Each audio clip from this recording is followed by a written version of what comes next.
예수를 믿는 성도들이 이 세상을 살아가다 보면 부딪히는 문제가 많습니다. 과연 결혼을 하는 것이 좋은가? 아니면 독신으로 주님 위해서 평생을 헌신하는 것이 좋은가? 또 우리나라는 유교 영향을 많이 받아서 집집마다 제사를 지냅니다. 제사를 지내는 것이 범죄하는 것이 아닌가? 또 주일날 장사하는 사람은 이거 장사를 해야 되나 말아야 되냐? 문을 닫아야 되나 말아야 되냐? 이런 것 여러 가지 문제가 발생합니다. 고린도전서 1장부터 6장까지는 교회 내에서 여러 가지 문제점에 대해서 바울이 책망도 하고 칭찬도 하는 내용이었습니다. 오늘 고린도전서 7장부터는 고린도 교인들이 바울에게 편지로 세부적인 내용, 그러니까 믿음 생활하면서 좀 걸리는 문제를 편지로 물어본 것 같습니다. 그런 편지 내용에 대해서 답변하는 말씀이 오늘 고린도전서 7장부터 계속됩니다. 오늘날 우리들이 고민하는 내용과 유사한 문제가 많기 때문에 고린도 교인들은 바울에게 편지로 문의했던 것 같습니다. 본문을 공부하면서 고린도 교인들이 고민했던 문제에 대한 해결책이 무엇인가를 깨닫게 되면 오늘날 우리의 믿음 생활에도 적용할 수 있을 것으로 생각합니다. 그런데 바울의 질문에 대한 답변으로 편지하면서 그의 답변이 명령이 아니라 권도라고 하고 있습니다. 권도요. 본문 말씀 6절을 보면 그렇게 기록되어 있습니다. 결국에는 모든 결정은 성도님들 스스로 기도하고 결정하는 것이 가장 좋은 해결책이라는 말씀이 되겠습니다. 그럼 첫 번째, 결혼 문제에 관한 내용에 대해서 보겠습니다. 오늘 고린도전서 7장 1절부터 5절까지 쭉 읽어보면 결혼 생활을 하고 있는 부부에게 하는 말이 기록되어 있습니다. 믿음을 이미 가지고 있는 성도가 결혼을 했다면 부부는 서로에게 성적으로 거부하거나 아니면 각방을 쓰지 말고 한 방에서 자고 또 사랑도 하라고 말씀하고 있습니다. 창세기 2장 18절 말씀 보면 하나님께서 사람이 독처하는 것이 좋지 못하니 아담을 위하여 배필을 지으리라 말씀하시고 하와를 창조하셔서 아내로 주었습니다. 그 이후 인간은 남녀가 결혼해서 아이를 낳고 세상을 다스리게 하셨습니다. 그러나 고린도 교회에는 금욕주의 사상이 유행처럼 퍼져서 금욕하는 것이 주님께 충성하는 것이라고 생각하는 사람들이 많았습니다. 그래서 이미 결혼을 했으면 한 방에서 자고 성적으로 사랑하면서 살아가라고 말씀하고 있는 것입니다. 사람은요, 못하게 하면 더 하고 싶어지는 성질이 있어요. 부부이면서 각방을 쓰고 금욕주의로 살아간다면 결국 바람을 피우고 가정이 깨어지는 경우가 발생할 수 있습니다. 그러므로 부부는 한 방에서 자고 사랑하면서 살고 부부가 힘을 합쳐서 주님을 위해서 충성하고 섬기는 것이 좋겠다고 하는 말씀입니다. 부부는 본래 한 몸입니다. 한 몸인 부부가 힘을 합쳐서 충성하고 사랑하면서 살 때 그 자녀들도 잘 성장하는 것입니다.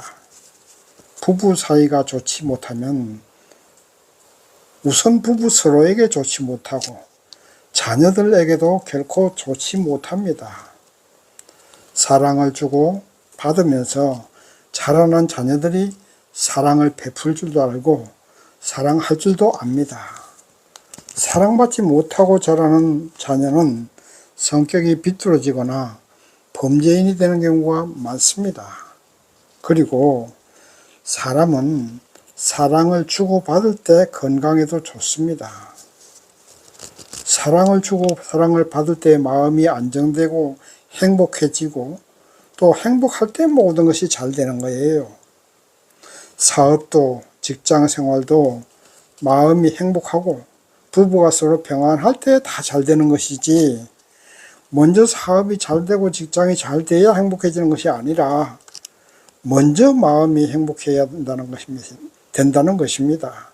그래서 부부가 평화롭게 사이좋게 잘 사랑하면서 살아야 된다는 말씀입니다. 이미 결혼한 부부는 금욕한다고 갑방 쓰지 말고 한방에서 사랑하면서 살아야 합니다. 또한 그 다음에 결혼 안 한 처녀나 총각은 결혼을 해야 되느냐 아니면 독신으로 일평생 주님께 헌신해야 되느냐 하는 문제입니다. 오늘날도 가끔은 처녀 총각들이 그런 말 하죠. 나 결혼 안 하고 주님께 헌신할 겁니다. 주님께 내 몸, 내 인생 바치겠습니다 하는 사람이 있습니다. 여기에 대해서 바울은 홀로 사는 것은 그것도 하나의 은사니까 하나님께 범죄 안 할 자신이 있으면 홀로 사는 것도 괜찮다. 그러나 본능을 숨기고 살다가 음행하면서 범죄하는 것보다는 차라리 결혼하라고 합니다.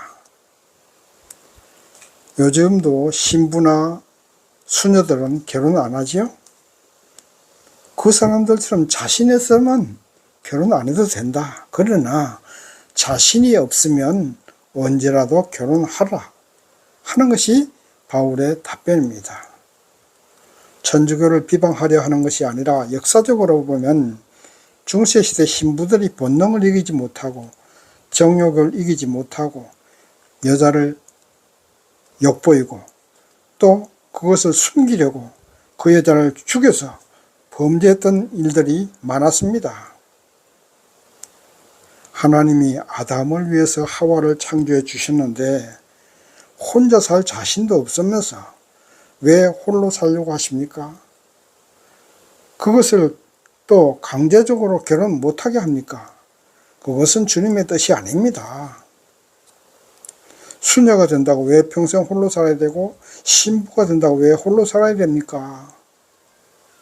혼자 사는 은사가 없으면 처녀든 총각이든 결혼하세요.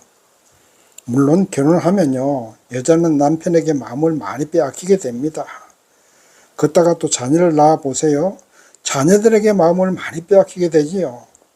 그러다 보니 하나님께 충성하고 봉사하는 것을 게을리할 수밖에 없습니다. 그럼에도 음행으로 범죄하는 것보다는 결혼하는 것이 더 좋습니다. 남자도 그렇지요. 결혼하면 뭘 해서 가족을 부양해야 되나? 그 가족 부양에 대한 책임감이요, 이게 여자들은 잘 몰라요. 그 가족 부양에 대한 책임감이 엄청 무겁습니다. 무엇을 해서 자녀들을 잘 키우고 또 어떻게 하면 자기 부인이 기뻐할까? 자연히 거기에 마음을 빼앗기게 됩니다.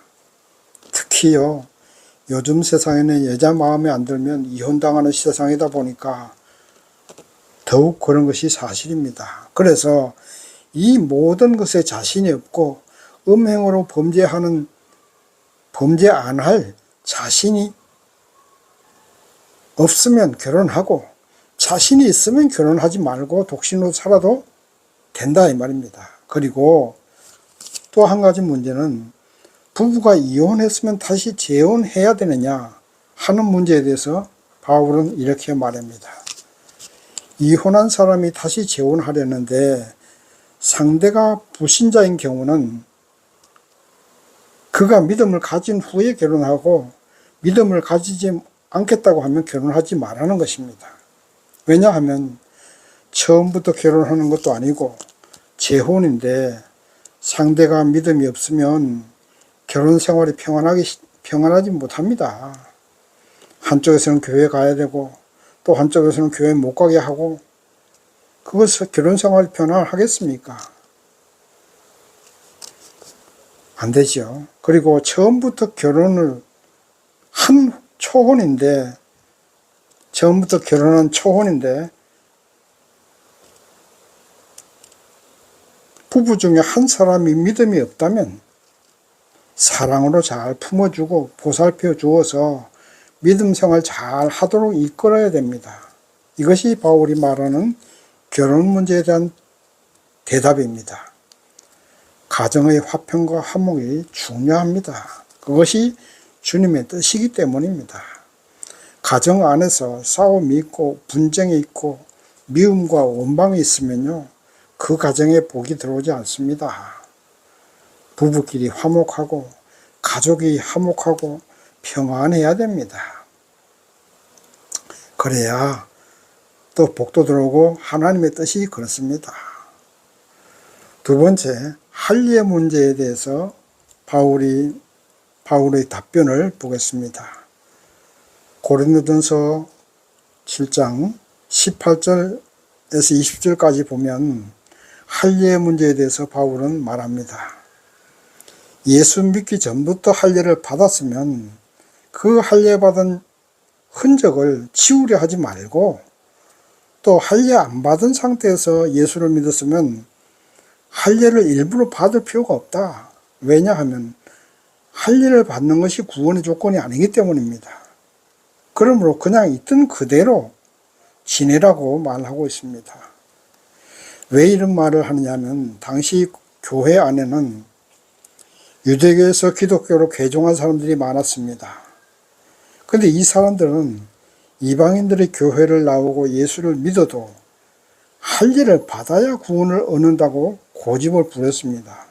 그러다 보니 교회 안에서 할례 문제가 발생하게 되었던 겁니다. 여기에 대해서 외모적 조건으로 구원받는 것이 아니다. 할례를 받는 것이 구원의 조건이 아니기 때문에 구원의 조건은 마음 중심으로 예수를 믿는 믿음이 구원의 조건이다. 다시 말해서 마음으로 할례를 받아야 구원받는다는 것입니다. 마음속에는 온갖 탐심과 죄악으로 더러워져 있는데 할례만 받는다고 구원받겠습니까? 진정한 믿음을 가져야 됩니다. 주님보다 더 사랑하는 것 있습니까? 그것을 잘라내십시오. 그것이 마음으로 할례 받는 것입니다. 육체적으로 표피를 잘라내는 것, 그것으로 구원받는 것이 아니에요. 내 마음에 예수보다 더 사랑하는 것 있습니까? 그것을 잘라내십시오. 그것이 마음으로 할례 받는 것입니다.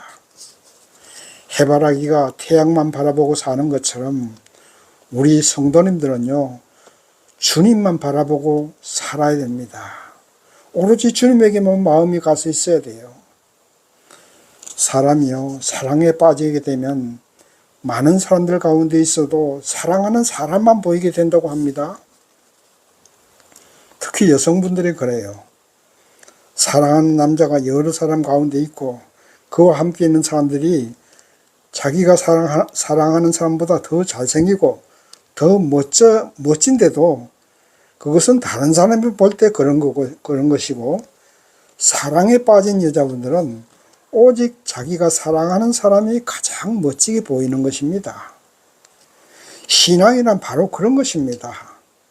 오직 주님만 보이고 주님 생각만 하고 어떻게 하면 주님이 나를 기쁘게 보실까, 그것을 생각하는 것, 그것이 신앙입니다. 그래서 죄가 유혹하고 사단이 유혹을 해도 달콤한 죄가 보이지 않고 사단의 속삭임이 들리지 않습니다.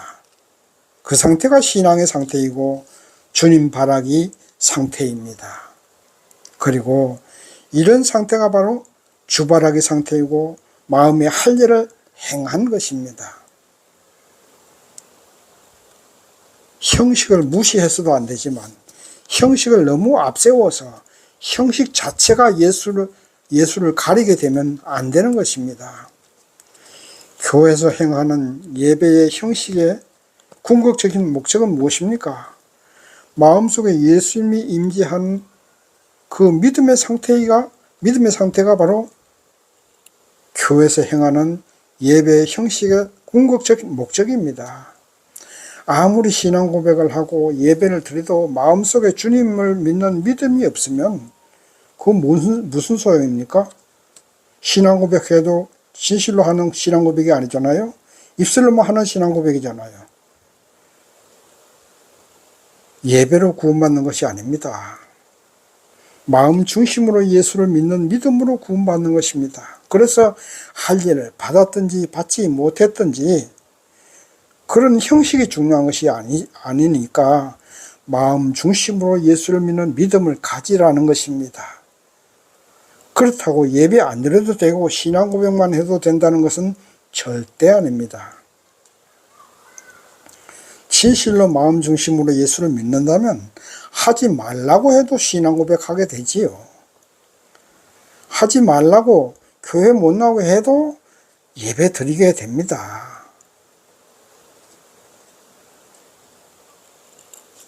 그러므로 분명한 것은 진실한 믿음을 가지는 것이 먼저입니다. 할례가 먼저가 아니에요. 그리고 이런 진실한 믿음을 가졌다면 그것을 표현하는 예배를 드려야 하고 신앙 고백도 해야 되고 세례도 받아야 하는 것입니다. 왜냐하면 그러한 형식들이 바로 내 믿음의 표현이기 때문입니다. 우리나라 사람들은 사랑을 표현하는 것이 서툴지요. 그러나 서양 사람들은 사랑을 표현을 잘합니다. 수시로 I love you 또는 수시로 포옹하고 수시로 뽀뽀하고 그렇게 표현을 잘 합니다. 우리나라 사람들은 그렇지 못하죠. 그런 표현을 함으로써 상대가 나를 사랑한다는 것을 알게 되는 거예요. 그래서 우리도 서양 사람들을 닮아서 좀 사랑 표현을 해야 됩니다. 그걸 꼭 말해야 되나? 같이 살면 사랑하니까 같이 사는 거지 하고 남자랍시고 뒷짐지고 헛개침이나 하면 그것은 옛날 조선시대나 그런 것이고 지금은 그렇게 하면 안 됩니다. 사랑 표현을 하시기 바랍니다. 신앙도 마찬가지입니다. 마음으로 예수를 믿고 영접했으면 그 신앙을 표현하는 것이 예배 드리는 것이고 기도하는 것이고 성경 읽는 것이고 봉사하는 것입니다. 이러한 신앙의 표현을 하지 않으면 신앙이 병들게 되거나 또 가짜 믿음이 되는 거예요. 형식과 신앙 모두가 다 중요하다는 사실을 믿으시기 바랍니다. 세 번째, 그리스도인의 자유에 대해서 바울의 답변을 보겠습니다. 본문 말씀 21절에서 24절까지 보면 종의 예를 들어서 그리스도인의 자유에 대해서 설명하고 있습니다. 초대교회 당시에는 종의 신분으로 있다가 예수를 믿게 된 성도들이 있었습니다. 성경에 나오는 예를 든다면 빌레몬의 종 오네시모가 있었습니다. 오네시모는 비록 빌레몬의 종이었지만 그럼에도 예수를 믿는 믿음의 성도가 되고 나서는 빌레몬과 바울에게 아주 충성스럽게 많은 도움을 주었습니다. 그래서 바울은 종의 신분으로 예수를 믿는 사람들에게 육신적으로는 주인의 종이지만 영적으로는 예수님의 종이라고 했습니다. 그리고 종이 아닌 사람, 즉 자유인이 예수를 믿어도 그도 역시 그리스도인의 종이라고 했습니다. 왜냐하면 성도는 예수께서 피로 값주고 우리의 죄를 대신 갚아주시고 사단의 종이 되었던 우리를 하나님의 자녀 삼아 주시지 않았습니까? 그러므로 그 당시 사회적으로 종의 신분이었던 사람이나 자유의 신분이었던 사람이나 모두가 다 하나님의 자녀예요. 하나님의 종의 신분입니다. 그래서 바이블은 종의 신분인 사람이 할 수만 있으면 로마법에서 정한 종의 신분에서 벗어나라고 합니다.